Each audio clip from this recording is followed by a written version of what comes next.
Page 1 of Advanced Trig. On the first page, we're going to talk about using the length of arc formula, which is just a fancy version of the circumference formula. So remember, the circumference formula, easily confused pi r squared and 2 pi r, right? Which one is the circumference formula? Which one is the area of a circle formula? Remember that if it has a squared in it, then that's like a square of an area. So that would be, or a square of a length, which would be an area. So r squared is the area and 2 pi r is the length formula. And the length formula is called the circumference formula because it's the length around the circle, right? When we talk about arc length, we're talking about what if you have a circle and then you actually only want to know the length of part of the circumference. Okay? How do we define this part? We define the part by the angle which this pizza slice makes relative to 360 degrees. So you can see that like there's an angle alpha in degrees and you divide it by 360 to get this proportion and you multiply it times 2 pi r. A simplified version is alpha times pi r over 180. Do you see they just canceled out the 2's? I think it's a little bit easier to remember this one than the other one. Okay? All right, so let's use this formula and calculate some arc lengths. Determine the length of each arc with radius r and the central angle alpha given below. Give your answer correct to 2 decimal places. So r equals 5 and alpha equals 70. So basically we're just going to put this into the formula of alpha times 2 pi r over 360. Alpha is 70 times 2 pi r, and r is 5, and 360 in the bottom. So we're just going to put that in the calculator and multiply it out. So it's 70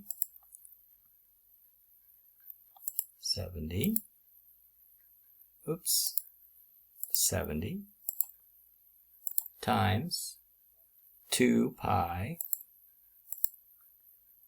There's a button for pi here. It is right there. So you do blue pi. R is 5. And then we divide by 360. Since there's only one number in the denominator, I don't have to use parentheses or anything, but if you want to put parentheses always around the top and the bottom or use vertical fraction, I think that's always the safest bet. And the answer is 6.11. Okay, 2 decimal places, 6.11. The 8 rounds the 0 up to 1. Next, we're going to change r to 4, and the alpha value is going to be 45. So 45 times 2 pi 4 divided by 360. Let's do that. So we'll do 45 times 2 times pi. 45 times 2 times pi, blue circumflexel, times 12.5, no, times 4, divided by 360. 3.14, it's just pi.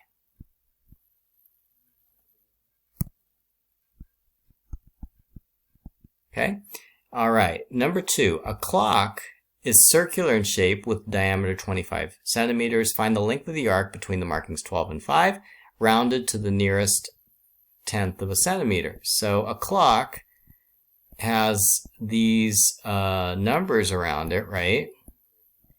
And basically what they want is they want us to figure out the length of the arc from 12 to 5, which is almost halfway around the clock. And the diameter is 25, so the radius is 12.5.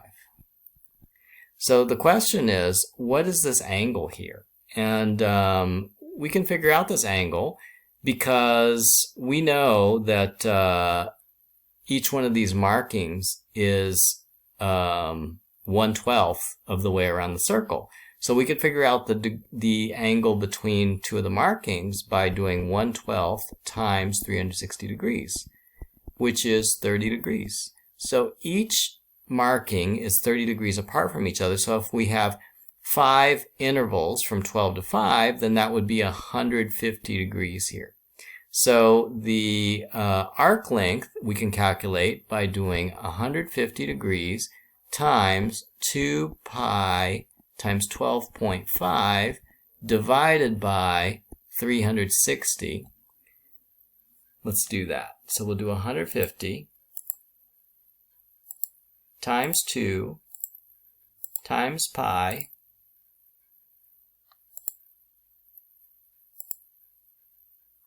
times 12.5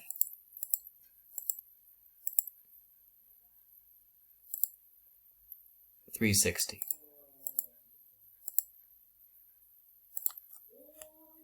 $32.7.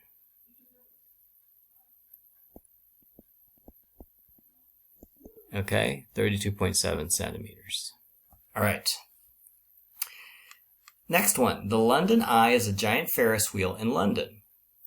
It is the tallest Ferris wheel in Europe with a diameter of 120 meters. The passenger capsules are attached to the circumference of the wheel, and the wheel rotates at 26 centimeters per second. Find the length that a passenger capsule would travel if the wheel makes a rotation of 200 degrees. Okay, so let's see. I'm going to draw the Ferris wheel. And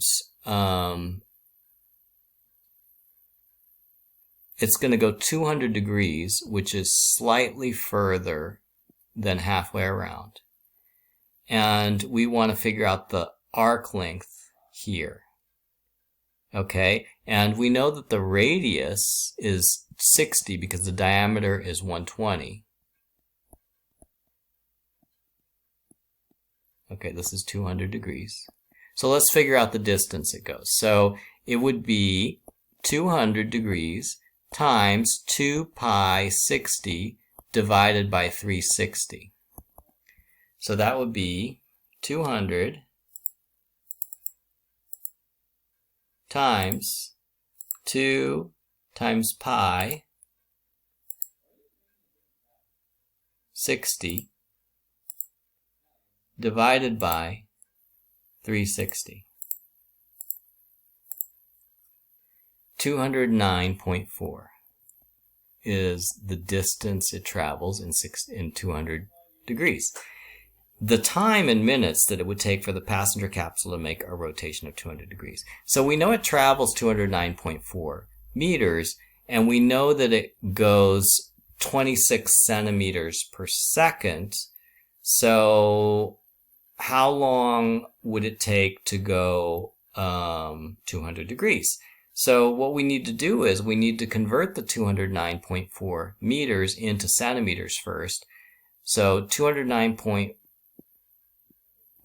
meters, if we want to convert it into centimeters, we're going to multiply it times a ratio that would have the top and bottom equal. So that would be 1 meter on the bottom and 100 centimeters on top. And we find out, yeah, we multiply by 100 in order to change it to centimeters. So this is a method that you learned in physics and chemistry class.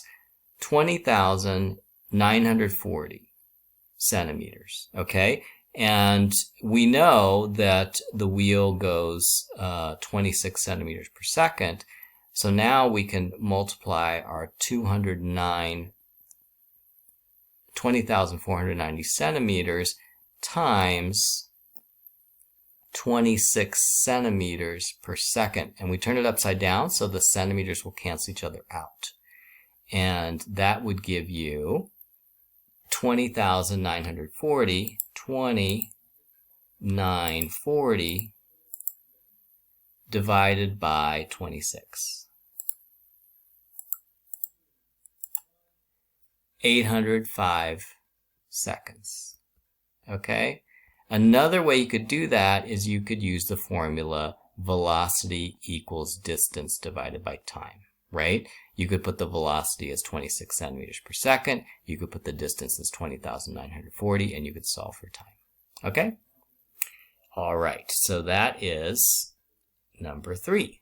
Let's look at number 4.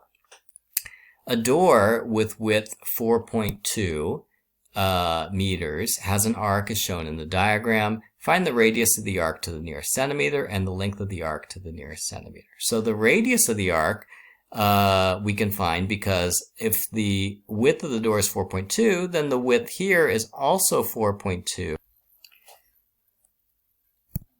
This is 4.2, and then we have right triangles formed here. And if I wanted to draw one of these right triangles larger, this length here would be half of 4.2 or 2.1. And we're looking for this radius here, right? And we do know indirectly this angle, right? Because if this angle is 225, then these angles together would be 360 minus 225, right? So 360 minus 225, that would be 135. So this is going to be 135, and half of 135 is going to be 67.5 degrees. So this angle here is going to be 67.5 degrees. Why do we need to know that? Because you can see that this is actually a SOHCAHTOA problem, right? We got a triangle here. It's got an angle of 67.5 here, degrees, and it's got a length of 2.1, and we want to know the hypotenuse, right? So what would we use here, SO, CA, or TOA? Well, we know that we want the hypotenuse, and we have the opposite, so it would be SOH, right? So it would be sine of 67, the opposite, 2.1, divided by r, and then we're trying to find r. Well, what's 67.5 degrees? What's the sine of 67.5 degrees? This is the first problem we're doing today, which you do need to put it into mode degrees, because you do need to put it in mode degrees whenever you use sine and cosine, and you want to use degrees, which in our class is always. Okay? Did you notice that the problems we've done up until now, even though they're degrees, we didn't use sine and cosine tangents, so we didn't have to put it into mode degrees. All right, so now I'm going to do the sine of 67.5.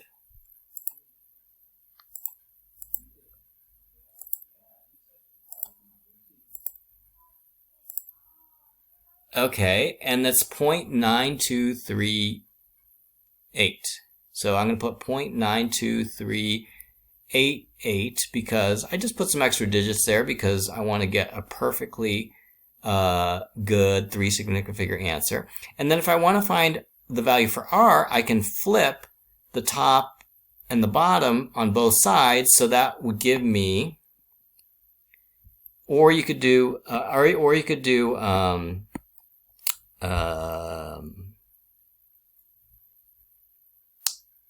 proportions, okay? You could do cross multiplication, okay? And basically what you're going to end up with is r equals 2.1 divided by 0.92388, okay? And that is equal to, and like if I flip both sides upside down, I would get that, and I would also get that if I did cross multiplication, okay? So I'm going to now divide 2.1 divided by 0.92388.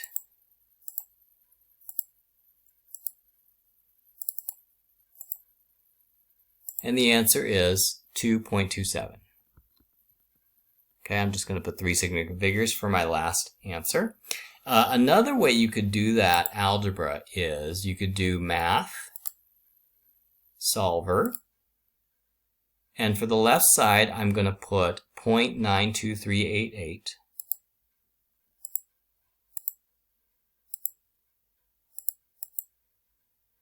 And for the right side, I'm going to put 2.1 divided by x. I put x instead of r.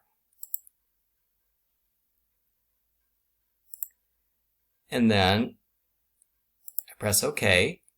And then I'm going to do alpha solve to solve for x.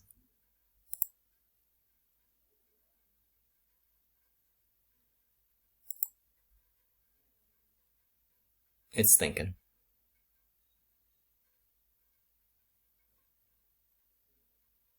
Oh, it didn't like that because I started with the value of 0. So we can't start with a value of 0. Let's go back. Math.